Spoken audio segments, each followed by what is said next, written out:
우리는 종종 평범함이라는 단어 앞에서 스스로를 위축시키곤 합니다. 특별한 재능이라든가 눈에 띄는 업적이 없는 사람이 과연 자신감 있게 인생을 살아갈 수 있을까? 여기에 대한 의문은 현대인을 지배하는 보편적인 고민 중의 하나입니다. 이런 고민은 심리학자 알프레드 아들러가 강조했던 열등감 극복이라는 개념과도 맥을 같이 합니다. 아들러는 인간의 모든 행동이 열등감을 극복하고 우월감을 추구하려는 경향에서 비롯된다고 보았습니다. 그는 개인이 느끼는 열등감이 성장과 발전의 동기가 될 수 있다고 말했습니다. 우리가 어떻게 이 평범함을 극복해서 자신감을 얻을 수가 있을까? 우리 안에 내재된 이 평범함이라는 인식을 어떻게 극복하고 진정한 자신감을 얻어서 인생을 살아나갈 수가 있을까? 이 질문에 대한 깊이 있는 통찰은 라틴어 베리타스에 있습니다. 베리타스는 진리라는 말인데, 이 베리타스는 단순히 사실이나 진실을 넘어서 사물의 본질적인 실제와 존재의 근거를 의미합니다. 진리를 뜻하는 라틴어 베리타스라는 말을 통해서 우리가 세상이 제시하는 기준에 따라 스스로를 평가하고 위축되는 것이 아니라 하나님 안에서 우리 각자가 지닌 고유한 가치와 존재의 목적을 깨달을 때 그때 비로소 진정한 자신감을 얻게 됩니다. 오늘 바이블 메시지 들으신 여러분들, 외부의 시선에 흔들리지 않는 내면의 확고한 기초를 다지는 여러분들이 되시기를 축복합니다. 우리의 가치가 외부 조건에 있지 않고 하나님께서 우리에게 부여하신 본래의 모습에 있음을 진리로서 받아들일 때 평범해 보이는 우리의 삶 속에서도 비범한 자신감의 빛을 발견할 수 있는 것입니다. 할렐루야! 오늘 우리가 함께 살펴볼 성경 말씀은 시편 139편 14절 말씀입니다. 이 말씀은 우리가 얼마나 놀랍고 경이롭게 창조되었는지를 선포하고 있습니다. 내가 주께 감사하옴은 나를 지으심이 심히 기묘하심이라. 주께서 하시는 일이 기이함을 내 영혼이 잘 아나이다. 시편 139편은 다윗이 하나님의 전지하심과 전능하심, 그리고 그의 하나님의 모든 행하심이 얼마나 놀라운지에 대해서 고백하는 내용입니다. 14절 보면은 다윗이 자신의 존재 자체를 하나님이 만드신 경이로운 작품으로 인식하면서 하나님께 감사하고 있습니다. 그때 당시에 이 고대 사회에서는 인간의 존재에 대한 이해가 현대와는 달랐죠. 물론 다윗은 영적인 통찰력으로 자신이 우연히 존재된 게 아니라 하나님의 섬세하고 놀라운 계획과 능력 속에서 지음받았음을 고백하고 있습니다. 여기 오늘 성경에 보니까 기묘하심이라는 표현이 나오는데, 이 기묘하심이라는 게 이제 단순한 놀라움을 넘어서 인간의 이해를 뛰어넘는 신비롭고 경이로운 창조 행위를 의미하는 말입니다. 다윗은 자신의 존재가 하나님의 놀라운 솜씨로 만들어진 것이기 때문에 그 자체로 가치 있고 아름답다는 사실을 깨달았습니다. 여러분, 오늘 어떻게 지내십니까? 우리가 인생자리를 이렇게 돌이켜보면은 우리가 매일 매순간 끊임없이 다른 사람과 비교하면서 나 자신을 평가자로 하는 그런 경향이 있구나 하는 생각을 하게 됩니다. 소셜미디어는 완벽해 보이는 타인의 모습과 우리의 평범한 일상을 비교하게 만들고 우리는 자신이 부족하다고 느끼면서 자신감을 잃어버리기가 쉽습니다. 페이스북과 인스타그램을 비교해 보면 페이스북은 이제 글들이 주로 많습니다. 이제 물론 사진이나 이런 것들도 많은데 일상에 대한 것들이 많고, 인스타는 이제 사진 중심으로 해서 이 포맷이 만들어졌기 때문에 이제 화려한 사진을 통해 가지고 자신의 그 잘 나가는 모습을 이렇게 보여주니까 그걸 보면서 야, 정말 이 사람들은 언제 어떻게 이렇게 성공하게 됐을까? 화려한 인생을 살아가는데 나는 내 인생은 이게 뭔가 그런 자신감을 잃어버리는 한순간에 그냥 그런 생각이 들게 됩니다. 시편 139편 14절은 이런 현대인들의 고민에 명확한 해답을 제시합니다. 바로 우리의 존재 자체가 하나님의 경이스러울 정도로 놀라운 솜씨와 경이로운 능력으로 지음받았다는 진리입니다. 내 자체가 하나님의 그 솜씨와 능력으로 지음을 받은 존재다. 이 사실을 우리가 말씀을 통해서 깨달을 수가 있습니다. 할렐루야!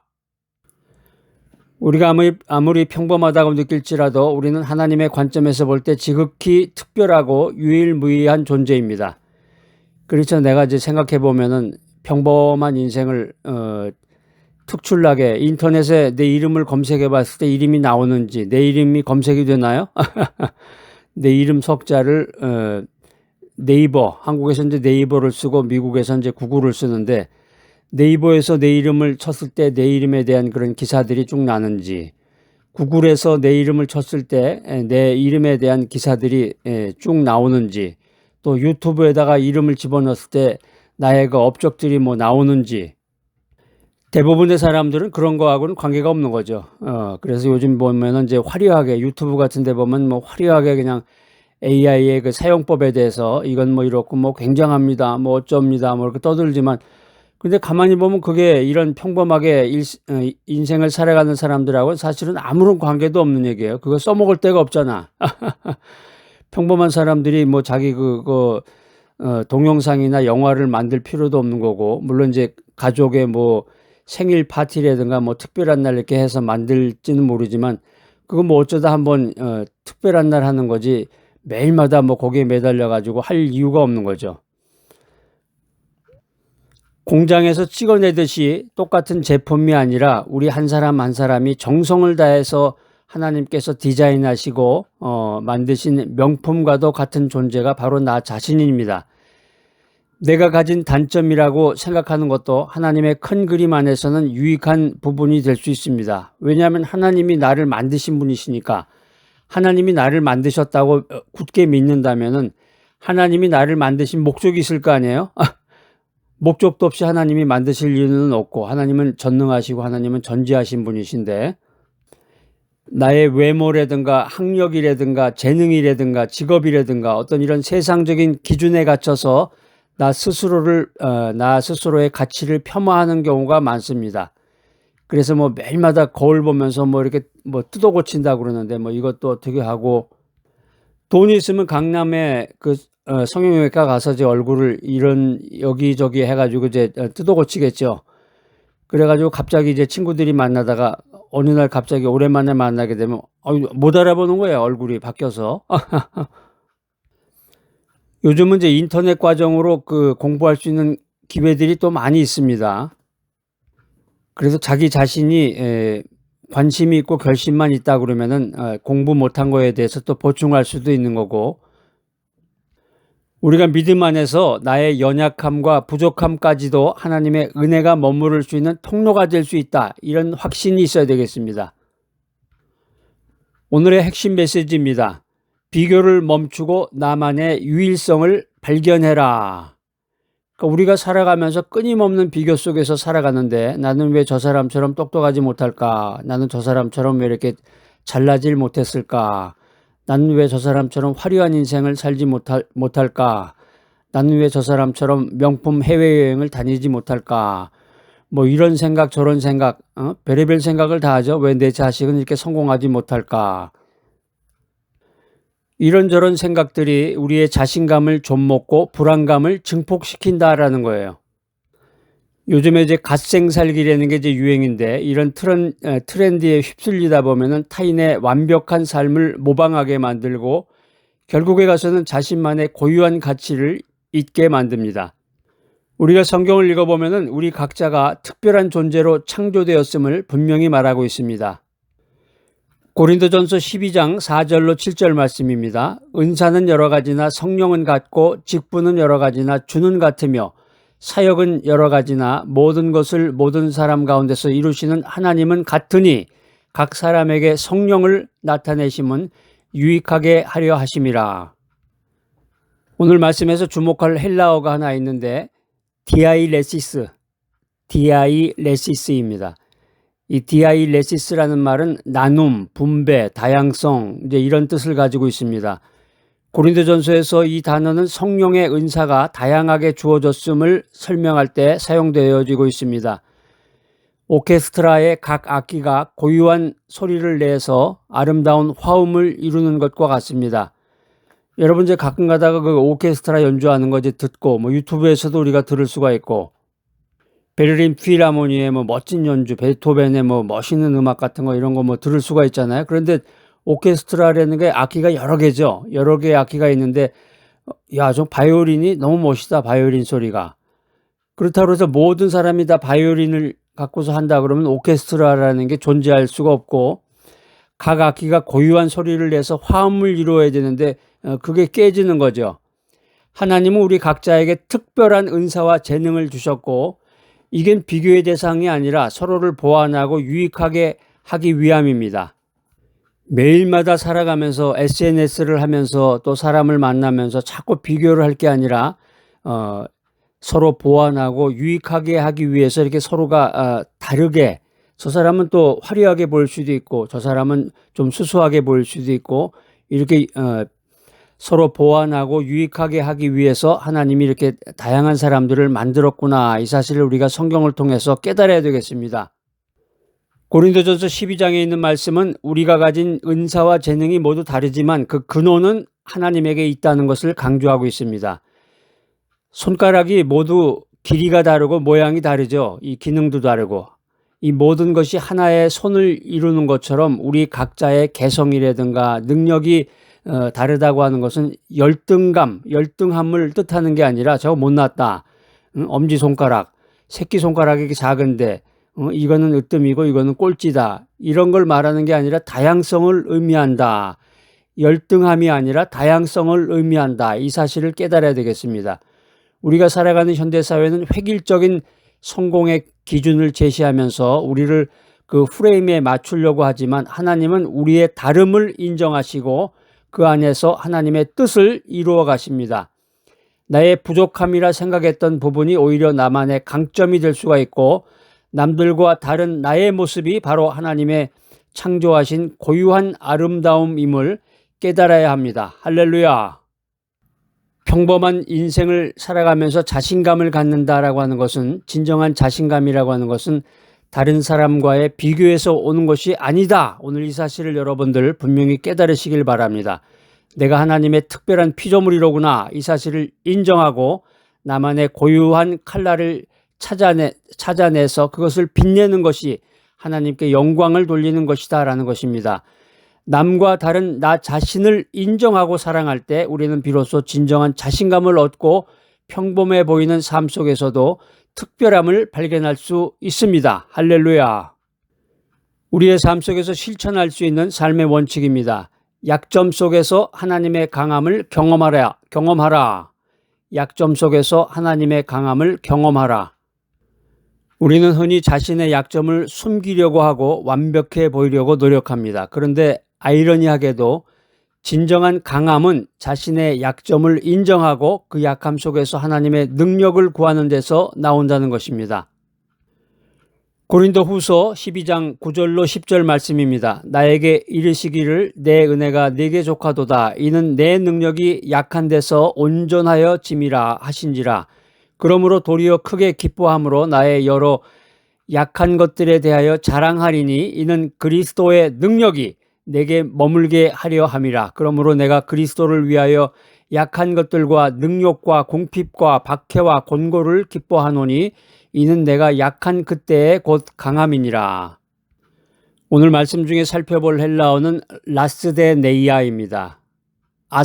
아스데네이아라는 말은 약함, 연약함, 질병 이제 이런 뜻이 있는데 바울은 자신의 육체적인 약함과 고통을 아스데네이아로 표현하면서 역설적으로 그 약함 속에서 그리스도의 능력이 온전하게 나타난다고 고백하고 있습니다. 할렐루야. 우리는 인생 살면서 자신의 부족함이나 실수를 드러내기를 주저합니다. 그런데 오늘 성경에 보니까 사도 바울은 자신의 약함을 오히려 기뻐하고 자랑했습니다. 왜냐하면 그 약함이 바로 하나님의 능력이 나 자신에게 머무는 통로임을 깨달았기 때문입니다. 우리의 삶에서 내가 감당할 수 없는 약함에 직면했을 때 우리는 비로소 하나님의 전능하심을 의지하게 됩니다. 나의 한계를 인정하고 하나님께 의지할 때 한계를 인정하고 하나님께 의지할 때 실패에 대한 두려움이 줄어들고 어떤 상황에서도 평안을 누릴 수 있는 것입니다. 자신의 연약함을 인정하고 하나님의 도우심을 구하는 사람은 결코 좌절하지 않습니다. 평범한 인생을 살아가는 사람이 어떻게 자신감 있게 인생을 살아갈 수 있을까? 이 모든 여정의 핵심은 라티노 그라티아에 있습니다. 라티노 그라티아는 은혜라는 말인데, 하나님의 은혜는 우리가 어떤 존재이든지 간에 어떤 상황에 있든지 간에 상관없이 우리를 향한 하나님의 무조건적인 사랑과 무조건적인 선물입니다. 우리가 스스로의 힘과 능력으로 자신감을 얻으려고 할 때는 한계에 부딪히지만 하나님의 은혜 안에 있으면, 하나님의 은혜 안에 거할 때 우리는 비로소 진정한 자유와 확신을 얻게 됨을 믿으시기 바랍니다. 할렐루야. 우리의 진정한 안식과 평안 그리고 자신감은 세상의 기준이 아니라 오직 하나님 안에서 발견될 수 있습니다. 우리가 가진 약점과 평범함조차도 하나님의 은혜가 역사하는 통로가 됨을 기억하시기 바랍니다. 하나님의 은혜 안에서 나의 존재 가치를 확신하고 비교를 멈추고 섬김의 삶을 살아갈 때 우리는 평범한 일상 속에서도 빛나는 자신감을 경험하게 될 것입니다. 할렐루야. 오늘 바이블 메시지 들으신 여러분들, 예수님께서 우리에게 이렇게 말씀하십니다. 요한복음 14장 27절 말씀입니다. 평안을 너희에게 끼치노니 곧 나의 평안을 너희에게 주노라. 내가 너희에게 주는 것은 세상이 주는 것과 같지 아니하니라. 너희는 마음에 근심하지도 말고 두려워하지도 말아라. 오늘날 많은 사람들이 불안과 염려 속에서 살아갑니다. 오늘도 걱정과 근심 속에서 오늘 하루를 지내신 분도 있으실 텐데, 미래에 대한 불확실성, 관계의 어려움, 경제적인 압박, 이런 여러 가지 것들이 우리를 두려움에 빠지게 합니다. 그러나 예수님은 우리가 근심하거나 두려워하지 말라고 말씀하십니다. 왜냐하면 예수님께서 우리에게 참된 평안을 주셨기 때문입니다. 예수님이 주시는 이 평안은 우리 안에 거하시는 성령님을 통해서 주어지는 것입니다. 할렐루야. 주님 안에서 우리는 평범함을 넘어선 특별한 존재임을 깨닫게 되고 그 안에서 어떤 상황도 이겨낼 수 있는 진정한 자신감을 얻게 됩니다. 할렐루야. 오늘 귀한 바이블 메시지 들으시는 여러분들의 삶에 주님의 참된 평안이 가득해서 근심과 두려움을 떨쳐버리고 자신감 있는 삶을 살아가시기를 예수 그리스도의 이름으로 축복합니다. 할렐루야. 사랑과 은혜가 풍성하신 하나님 아버지, 오늘 평범한 인생을 사는 사람이 자신감 있는 삶을 사는 비결이라는 메시지를 통해서 저희에게 귀한 진리를 깨닫게 하시니 감사합니다. 저희가 세상의 기준으로 자신을 판단하고 비교하고 스스로를 낮추었던 어리석음을 용서하여 주시옵소서. 저희는 주님께서 친히 만드신 경이로운 존재임을 믿습니다. 저희 안에 있는 약점과 부족함까지도 주님의 은혜가 머무는 통로가 됨을 고백합니다.